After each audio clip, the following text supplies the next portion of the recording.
You should have put me in charge of Z when I was 20 years old and knew everything. My only job in Z is to make sure that the context is always clear and create the environment within which people can do their best work, and that's all I do. Which are the changes that are most impacting your industry? We actually talk about the change in our industry through what we call a VUCA lens, V-U-C-A, so volatile, uncertain, complex and ambiguous. And that applies to almost everything that we're doing, whether it's our interaction with customers, the way in which we deal with stakeholders, the commodity markets we work in. So rather than say this is uncertain, we just say it's all VUCA. And how do we build resilience around that? You're the first person who's mentioned VUCA in any of the interviews. Okay. I think it's a great time. No, I use it too. It definitely explains where the world's going and what's happening. So what specific things are you doing? So one of the things we put a lot of time and effort into is helping people with their personal development. When we first started the company way back when, we talked about our ambition to be a world-class Kiwi company, and we defined 6 aspects of what a world-class Kiwi company would have. And one of those was work is more closely experienced as personal development rather than just work. So when you've got that as one of the 6 foundation parts of your company, you come at it a lot more from the person's perspective rather than organisationally. Knowing that if you get the individual person in the best shape, collectively the company's way better off. So I even noticed as I was reading through the documents that whilst you've got the vision and the why behind Z, it doesn't necessarily articulate exactly what you're going to do. Yes. I'm assuming that's deliberate. Yes, so I'll give you a really good example of that in action. Is the first day I turned up inside the company, I obviously came from outside, and on day one it was full of Shell Heritage people. You can imagine what was going through their mind around, who's this idiot from another company, he wants to turn us into that other company. All I did was stand up in front of them and just say, look, hi, my name's Mike. And then I said to them, look, I think we can become a world-class Kiwi company. I have no idea on how we do that, but I know that's what I'm committed to. Would you like to join me on the journey? And so that created a whole different dynamic from the very beginning, and certainly gave everyone in the company at that time and since the space to contribute to the how. So I think the role of top leaders is to design context rather than invent content. So context is the why rather than the what, the how and the who. So you wanted to raise the level of everything and the way that everyone was operating and how innovative they might be and how creative and how resilient they might be. Yeah, because the alternative is to say, look, we're a boring old company in the sense we sell a product that's 100 years old. It can actually be quite depressing or demoralising or hardly inspiring. But by being clear on what we were committed to, the world-class Kiwi company, and then once we got underway as a company, we determined our fundamental purpose. So why do we exist? Well, we exist to solve what matters for a moving world. That's the purpose of Z Energy, and I think that is more inspiring, challenging calls for personal development in a way that's a lot different to we're here to maximise total shareholder returns. Now there's nothing wrong with that, and I applaud companies who have that as their why. That was just insufficient for the sort of company we wanted to be. Why do you applaud them, those other companies that do that? Because that's what works for them. Do you think they'll continue to be successful in the next 10, 20 years with that approach? Possibly not. Again, it'd be arrogant of me to say no, because that implies that I have some superior form of judgment. I just have a different view on how organisations work, is that I think in the past organisations have typically worked in a very engineering or mechanistic mode where it's almost sort of input, crank, output. And that was fine. In the VUCA world, the uncertain world that I spoke about earlier, I think organisations of today are much more organic or biological. So they grow and they change shape based upon what's happening in the system. And I think this gets really exciting because it starts to open up a different type of leadership. This mechanistic model was more about alpha males who knew everything, stomping around organisations telling people what to do.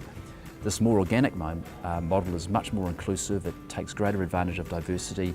So yeah, this is, again, for me, this is much more exciting than input, crank, output. So there's some really good research that comes out of Europe. I think it's valid around the world. Well, it fits my worldview, so of course it's valid. And that being that essentially people's personal values trump organisational values every time. It says that if you focus a lot on emphasising company values, as business leaders are told to do, that people's emotional energy or their willingness to go the extra mile actually goes back a little bit. So you go, that's kind of weird. So you say what's important around here and people's commitment goes backwards. But it's what most companies are doing at the moment with their vision and purpose statements, right? They're coming out and that's why they think purpose doesn't work. Yeah, that's right. But if you come back to the research, If you just simply push out on the axis called personal values and you do little to nothing about company values, the research says employee commitment goes up 17% just by helping people understand what matters to them. And then if you want to get really greedy, if you like, you then push up organisationally and it goes up 19%. Yeah. So all we ever did in Z was to help people understand what mattered to them. And once we got clear on what mattered to everybody, we said, okay, well that's what our company's about. When you first did this with Z, was that the first time you'd ever done it? Yeah, I used to work for BP. In a large company like that, you have certain degrees of freedom, and I was lucky enough to be reasonably senior, but then you don't have ultimate degrees of freedom. There's a level of complexity there that is just not the same as what the simplicity we have inside Z today. I know when you finished the last job, you said that you weren't going to get involved in the industry again and take a year off. Yeah. Why did you make the decision that you weren't going to work in the industry again? When you work for big oil, there's only one way to think about the industry, and it's in a big oil way. And that had some tremendous benefits for me personally. I learnt a lot, I had a great time, I met some wonderful people. And then when you leave that behind, you think, well, actually, I don't want to have any more of that because I'm leaving. And I left because my personal values were no longer a match for the organisational values or the emphasis being put on the organisation. When you say your values no longer aligned with it in the previous company, was there a specific moment then when you realised that this had been developing for some time, that you suddenly realised your values weren't? Was there a specific day or moment in time? Oh, there was. There was certainly a moment where I said, oh, I'm kind of done. You know, I have quite a strong commitment to people's development. Yeah, I think that's fairly evident. So if I was being told that we want to reduce the investment we make in people in order to deliver a financial outcome, and I was able to say I can still deliver that financial outcome even if I still commit to spending this amount of money on people's development, and I was told no, that's when it was, and it wasn't in some respects it wasn't a big deal, it wasn't a large amount of money, but that was the moment that I then said, actually it's time to move on to something else. So then did you have a conversation with your family and everything that you were going to do something different, or what happened? Yeah, that was an interesting time, because having had my wife and 2 children follow me around the world, we then said, well, okay, what do we want to do? And my wife and my eldest daughter wanted to come back to New Zealand, and I and my youngest daughter preferred to stay away. So guess what? We came back to New Zealand. And frankly, I found it quite difficult to find something to do in New Zealand for a variety of reasons, and was thinking about going overseas to work again when this opportunity knocked on the door. So how did they present this opportunity to you in the beginning? I was kind of a bit weird, actually. I had 3 phone calls within 20 minutes from different people saying, someone's going to call you, you should take the call.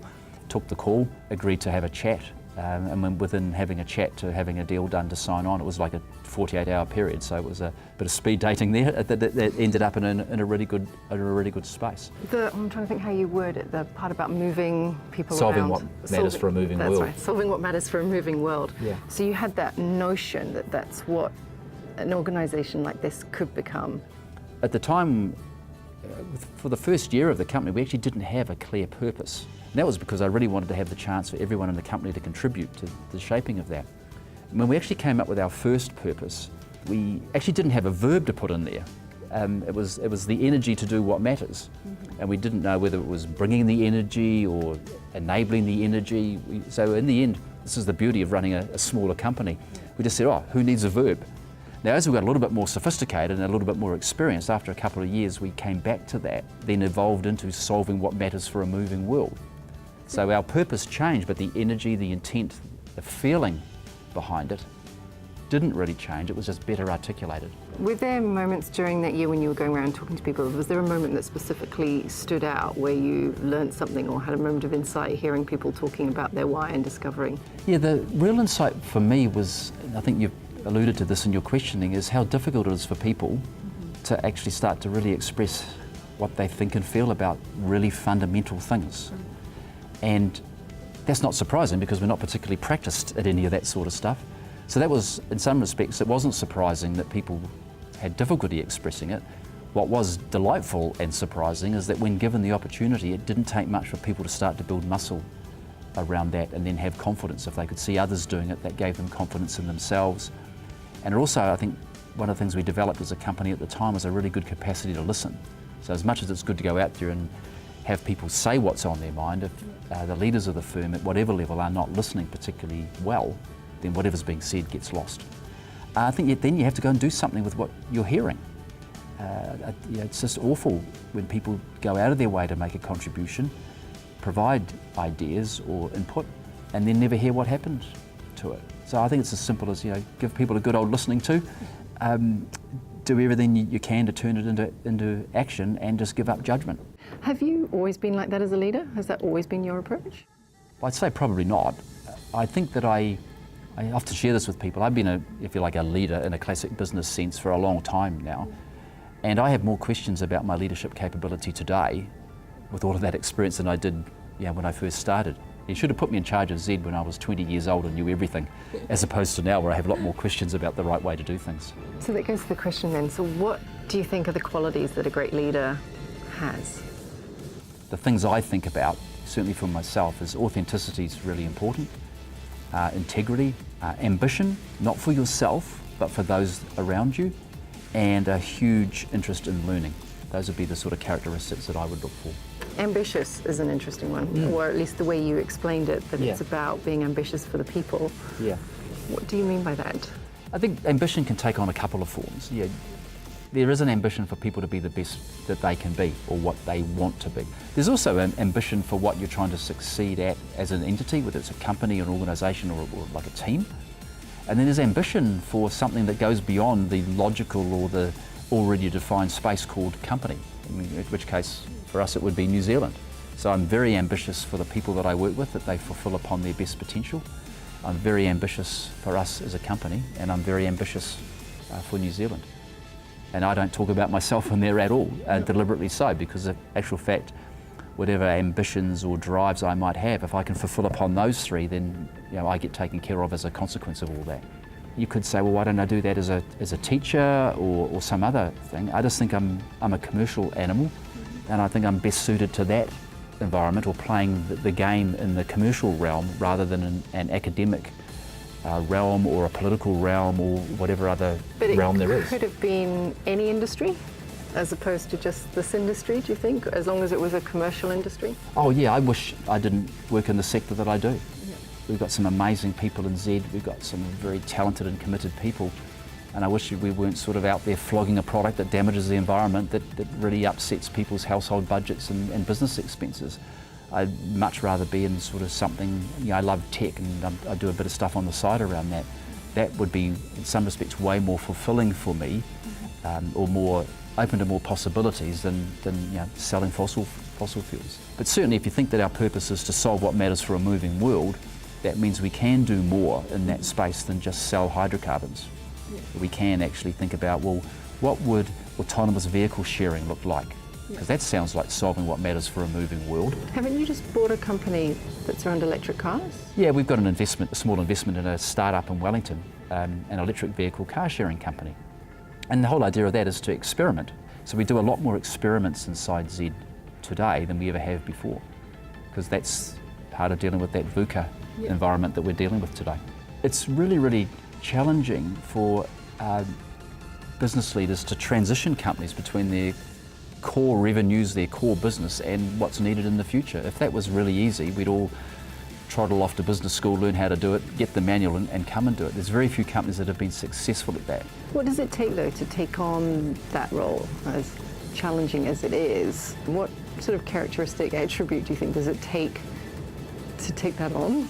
Yeah, I think it takes a reasonable amount of stupidity to take something like that on, because it's not particularly easy or straightforward. But actually my impact on New Zealand's environmental footprint could be way more profound by staying with being in the middle of the problem and transitioning that to be at the heart of the solution. That could be at a greater scale in a more profound way than going off and working for an NGO, if you like. So I think I always come back to what do I enjoy, what am I best at, and where can I make the best difference? That's how I choose to do what I do.